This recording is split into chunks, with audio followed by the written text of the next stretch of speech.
అదే RTV app వార్తల్ని క్షణాల్లో చదివే అవకాశం ఉంటుంది. ఒక న్యూస్ పేపర్, ఒక టెలివిజన్ ఛానల్ మీ చేతుల్లో ఎప్పుడూ ఉంటాయి. దాదాపు 1.5 నెల అయిపోయింది. జగన్మోహన్ రెడ్డి గారికి పాపం పిచ్చిలేస్తానట్టుంది అధికారం పోయి. 1.5 నెలలోనే ఢిల్లీకి పోయి ధర్నా చేస్తాడంట ఆయన. అంటే వాళ్ళ చిన్నాన్న హత్య కేసులు ఛేదించమని అడుగుతున్నాడా ధర్నాలో, లేక ఆయన మీద ఉన్న అక్రమ కేసుల మీద తొందరగా దర్యాప్తు చేయమని అడుగుతున్నాడో ఒక స్పష్టత ఇవ్వాల. నెలగాలే అప్పుడే రాష్ట్రంలో రాష్ట్రపతి పాలన పెట్టాలంట.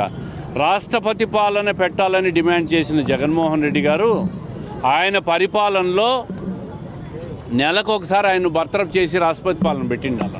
5 సంవత్సరాల్లో తండ్రి అధికారాన్ని అడ్డం పెట్టుకొని ఆర్థిక ఉగ్రవాదిగా మారినాడు ఆయన. ఆయన ముఖ్యమంత్రి అయిన తర్వాత ఆ అధికారాన్ని అడ్డం పెట్టుకొని అరాచక ఉగ్రవాదిగా మారినాడు. ఆయన కూడా రాష్ట్రంలో హత్యలు జరుగుతాయని చెప్పి దయ్యాలు వేదాలు వదిలించట్టు మాట్లాడితే ప్రజలు నమ్ముతారా? నమ్మే పరిస్థితిలో లేరు. 11 కాదు కదా, ఇట్లే మాట్లాడుతూ పోయి ఫ్రస్ట్రేషన్లో ఉంటే భవిష్యత్తులో ఏమైనా మానసిక రోగుల ఆసుపత్రుల్లో ఏమైనా చేర్పిస్తారేమో కుటుంబ సభ్యులనే ఆందోళన మాకు వస్తూ ఉంది.